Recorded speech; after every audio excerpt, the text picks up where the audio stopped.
இனி இந்த மாதிரி ஆபீஸ்ல தேவையில்லாம சண்டை போடாதீங்க. இனிமே இப்படி ஏதாவது நடந்தா நீங்க 2 பேருமே ஆபீஸை விட்டு வெளியே போக வேண்டியதுதான் என்று ஆனந்த் தீவிரமாக சொன்னான். அதன் பிறகு சுரபியும் விக்ரமும் தன் அறைக்கு வர சொன்ன ஆனந்த் முன்னால் நடந்தான். சுரபி கிருத்திகாவை முறைத்தபடி சேர்மேன் கேபினுக்கு சென்றாள். விக்ரம் அவளை பின்தொடர்ந்தான். என்ன நடக்குதுங்க? சுரபியோடைய டிசைனை பார்த்த பிறகுமா சேர்மேன் அவளை இன்டர்வியூக்கு கூப்பிட்டிருக்காரு என்று கிருத்திகா தன் கணவரிடம் கேட்டாள். அவருக்கு இந்த ஃபீல்டுல அனுபவமே இல்ல. அப்படி இருக்கும்போது அவர் செலக்ட் பண்ற டிசைன் நல்லா இருக்கும் நான் நினைக்கிறேன். கவலைப்படாத, எப்படி இருந்தாலும் அந்த டிசைன்களை நீ தான் ஃபைனல் பண்ணணும். என்ன நடக்குதுன்னு பாத்துக்கலாம் என்று ராகுல் சொன்னான். அது சரிதான், ஆனா இந்த ஆனந்த் மனசுல என்ன நினைச்சிட்டு இருக்காரு? எவ்வளவு தைரியம் இருந்தா இவ்வளவு பேர் முன்னாடி நம்மளை இன்சல்ட் பண்ணிருப்பாரு. அது நினைக்கும் போது ஆத்திரத்துல அப்படியே என் ரத்தம் கொதிக்குது என்று கிருத்திகா கோபமாக சொன்னாள். இப்ப அவருடைய நேரம் அதான் ஆடிட்டு இருக்காரு. ஒரு நாள் நமக்கான நேரம் வரும், அப்ப பாத்துக்கலாம். இப்ப நீ போய் உன் வேலையை பாரு. மெதுவா அவரை நம்மளுடைய வழிக்கு கொண்டு வந்துடலாம் என்று ராகுல் சொன்னான். அதே நேரம் சுரபி மற்றும் விக்ரம் இருவரும் ஆனந்தின் முன்பு அமர்ந்திருந்தனர். சுரபியை பார்த்த ஆனந்த், மிஸ்ஸஸ்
சண்டையே செட் பண்ணணும், அதுல எனக்கு எந்த சந்தேகமும் இல்லை என்று ஆனந்த் சொன்னான். அவன் சொன்னதை கேட்ட சுரபி மகிழ்ச்சியில் வாயடைத்து போனாள்.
மகிழ்ச்சியில் பிரகாசிப்பதை அங்கிருந்த அனைவரும் கவனிக்கவே செய்தனர்.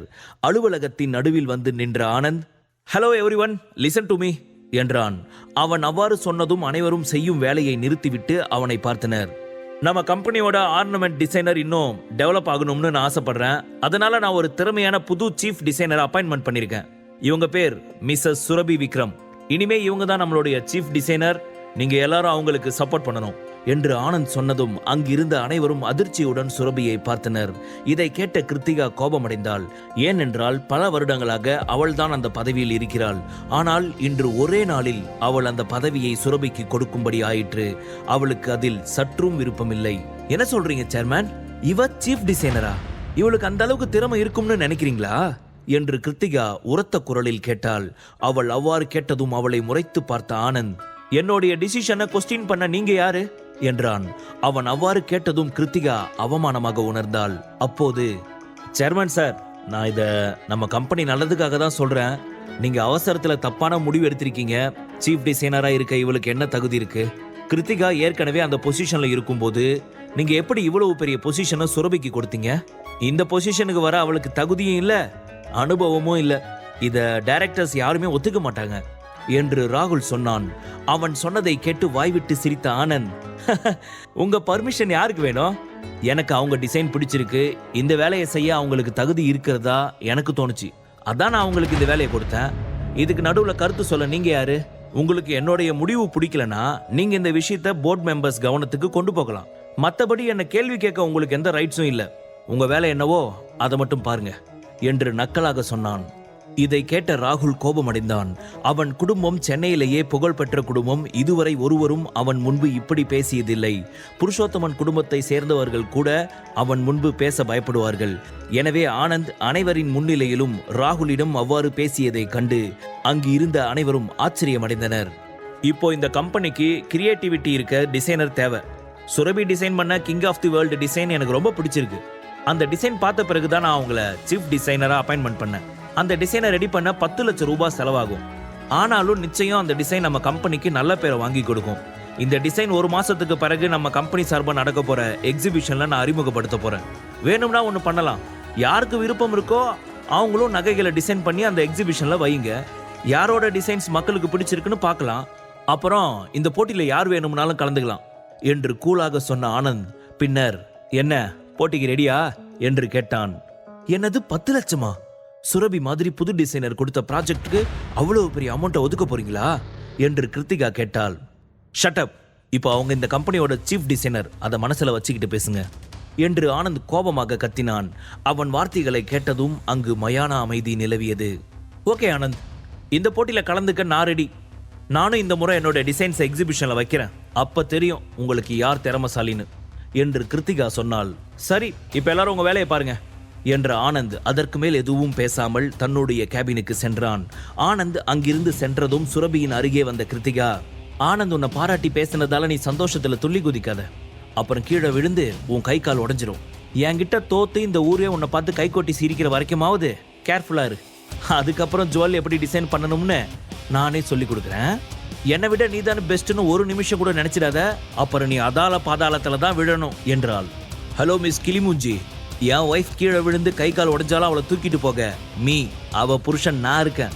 நீங்க அதை நினைச்சு கவலைப்பட வேண்டாம். போங்க, போய் என் பொண்டாட்டி கிட்ட தோக்க ரெடியா இருங்க என்று விக்ரம் நக்கலாக சொன்னான். யூ எவ்வளவு தைரியம் தான் நீ என்னை பார்த்து கிளிமூக்கின்னு சொல்லுவ என்று கிருத்திகா கோபமாக கேட்டாள். நீ அமைதியா இரு விக்ரம், நான் இவளை டீல் பண்ணிக்கிறேன் என்று சொன்ன சுரபி, என்ன சொன்ன? நீ என்னை விட பெஸ்டா? யாரு பெஸ்ட்னு நான் உனக்கு காட்டுறேன். இந்த போட்டியில ஜெயிச்சு உன்னை மூக்குடைய வைக்கிறேன் என்று சுரபி கோபமாக சொன்னாள். அதையும் பார்க்கலாம் என்று கிருத்திகா சொன்னாள். கிருத்திகா, இந்த கிணத்து தவளை கிட்ட என்ன உனக்கு பேச்சு என்று தன் மனைவியிடம் சொன்ன ராகுல் பின்னர் சுரபியிடம், ஹேய், இது வரைக்கும் நீ விலை உயர்ந்த நகைகளை உன் கண்ணுலையாவது பார்த்திருக்கியா? நீ போய் 10 லட்சம் ரூபாய் மதிப்புள்ள நகையை டிசைன் பண்ண போறியா? இந்த வருஷத்தோடைய மிகப்பெரிய காமெடி இதுதான் என்று கிண்டலாக சொன்னான். அப்படியா ராகுல்? யார் கிணத்து தவளை யார் கடல் தவளைன்னு போட்டி முடிஞ்சா தெரிஞ்சிட போகுது. அதுக்குள்ள இந்த ஆட்டை ஆடினா எப்படி? கொஞ்சம் அடக்கி வாசி, அதுதான் எப்பவுமே நல்லது. வரட்டா என்ற விக்ரம் அதற்கு மேல் எதையும் பேசாமல் சுரபியின் கையை பிடித்து இழுத்துக்கொண்டு அங்கிருந்து சென்று விட்டான். அவர்களின் வார்த்தைகளால் சுரபி டென்ஷனாக இருப்பதை பார்த்தவன், பேபி, அவங்க எல்லாம் ஒரு ஆளுங்கன்னு அவங்க சொன்னதை நினைச்சு கவலைப்படுவியா? அவங்க என்னைக்கு உங்ககிட்ட நல்ல மாதிரியா பேசியிருக்காங்க? அவங்க இப்படியெல்லாம் சொல்லி உன்னை முடக்க பார்க்குறாங்க. நீ அவங்க வலையில சிக்கிடாத. உனக்கு ஜோதி டவர்ஸ்ல கால் வைக்கவே தகுதி இல்லைன்னு கூட தான் சொன்னாங்க. ஆனா இப்போ நீ இங்க சீஃப் டிசைனரா வேலைக்கு சேரலையா? அது மாதிரி தான் இந்த போட்டியில நிச்சயமா நீ தான் ஜெயிப்பன்னு எனக்கு நம்பிக்கை இருக்கு செல்லம் என்றவன் பின்னர், வேணும்னா நாம கூலா சில்லுன்னு ஒரு பீர் அடிக்கலாமா என்று கண் அடைத்தபடி கேட்டான். அவன் அவ்வாறு கேட்டதும் அவன் தோளிலேயே ஒரு அடி வைத்த சுரபி, என்ன பார்த்தா உனக்கு குடிகாரி மாதிரி இருக்காடா? பட்ட பகல்ல குடிக்க கூப்பிடுற என்றாள். ஓ, நீ பார்ட் டைம் குடிகாரி இல்ல, பார்ட்டிக்கு போனா மட்டும்தான் குடிப்ப, அதை நான் மறந்துட்டேன், சாரி பேபி என்று விக்ரம் சொன்னதும் மீண்டும் அவனுக்கு ஒரு அடி போட்ட சுரபி பின்னர் வாய்விட்டு சிரித்தாள். அவர்கள் வீட்டிற்கு சென்றபோது சுரபிக்கு ஏற்கனவே வேலை கிடைத்து விட்டதை அறிந்த ரேணுகா தன் சந்தோஷத்தை வெளிப்படுத்தும் விதமாக அவளுக்கு தன் கைகளாலேயே சமைத்து வைத்திருந்தார். தங்கம், உனக்கு சீஃப் டிசைனரா வேலை கிடைச்சிருக்கு. அது மட்டும் இல்ல, 10 லட்சம் ரூபாய்க்கு ப்ராஜெக்ட் வேற கிடைச்சிருக்கு. இது கேட்கும்போது எனக்கு எவ்வளவு சந்தோஷமா இருக்கு தெரியுமா என்று ரேணுகா சந்தோஷமாக சொன்னார். அம்மா, இப்போதைக்கு நான் டிசைனர் மட்டும்தான். இந்த போட்டியில ஜெயிச்சாதான் நான் சீஃப் டிசைனர் ஆவேன் என்று சுரபி சிரித்து கொண்டே சொன்னாள். அட, இந்த போட்டியில நீ தான் ஜெயிக்க போற, அதுல என்ன சந்தேகம்? உன் டேலண்ட்டை நம்பி சேர்மன் ஆனந்தே உனக்கு இவ்வளவு பெரிய வேலை கொடுத்திருக்காரு. அப்படி இருக்கும்போது நீ உன்னோட டேலண்ட்டை நம்பலன்னா எப்படி? எனக்கு நம்பிக்கை இருக்கு, நீ தான் இந்த போட்டியில ஜெயிப்ப என்று ரேணுகா சொன்னார். அப்படி சொல்லுங்க மாமியார், இதுதான் நானும் பேபி கிட்ட அப்பத்துல இருந்து சொல்லிக்கிட்டே இருக்கேன். ஆனா அவளுக்கு தான் இந்த போட்டியில ஜெயிப்போமோன்னு கொஞ்சம் கூட நம்பிக்கையே இல்ல. சமையலே வராத நீங்க சமைக்கும் போது பேபியால் இந்த போட்டியை ஜெயிக்க முடியாதா என்ன என்று விக்ரம் கிண்டலாக கேட்டான். ஏய், என்ன நக்கலா? அது சரி, நீ காலையில ஜூஸ் கடைக்கு போறேன்னு தானே சொன்ன, அப்புறம் எதுக்காக சுரபி கூட போன? சரி, போனதுதான் போன, வாயை வச்சுக்கிட்டு சும்மா இருக்க வேண்டியது தானே. அங்க போய் ராகுல் கிட்ட வம்பிழுத்து இருக்க. எதுக்குடா இப்படி வாய் கொடுப்படுத்தி திரியிற? ராகுல் ஒன்றும் சங்கர் மாதிரி இல்ல, அவங்கிட்ட தேவையில்லாம வம்பு வச்சுக்காத, அப்புறம் அவன் உன்னை சும்மா விட மாட்டான் என்று ரேணுகா சொன்னார். ஐயோ மாமியார், உங்களுக்கு தான் என் மேல எவ்வளவு அக்கறை? இவ்வளவு நாள் எனக்கு இது தெரியாம போயிடுச்சே. உங்களுக்கு என் மேல இருக்கிற அக்கறையை நினைக்கும் போது என் கண்ணெல்லாம் வேர்க்குது தெரியுமா என்று விக்ரம் கிண்டலாக சொன்னதும் அவனை முறைத்து பார்த்த ரேணுகா பின்னர் சுரபியிடம், பாத்தியாடி என்கிட்டயே எப்படி பேசுறான்னு? போயும் இவனை எதுக்காக நீ உன்னோட அசிஸ்டண்டா செலக்ட் பண்ண?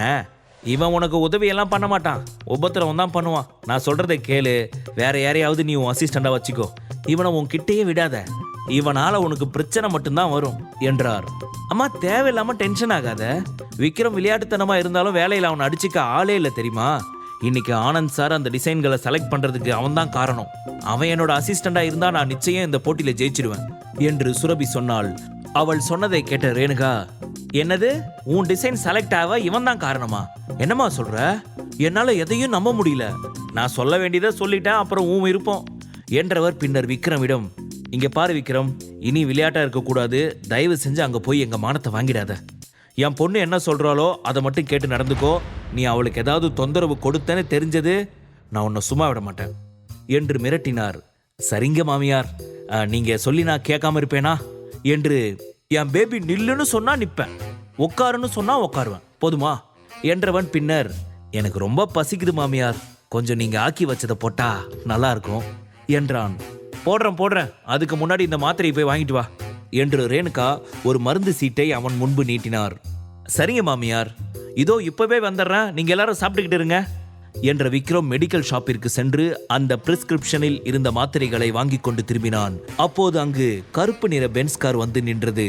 அதிலிருந்து ரவுடி மாதிரி இருந்த இருவர் இறங்கி விக்ரமின் அருகே வந்தவர்கள் அவனை இறுக்கி பிடித்தனர். முழு கதையையும் கேட்டு மகிழ பாக்கெட் FM ஆப்பை டவுன்லோட் செய்யுங்கள். லிங்க் டிஸ்கிரிப்ஷனில் கொடுக்கப்பட்டுள்ளது.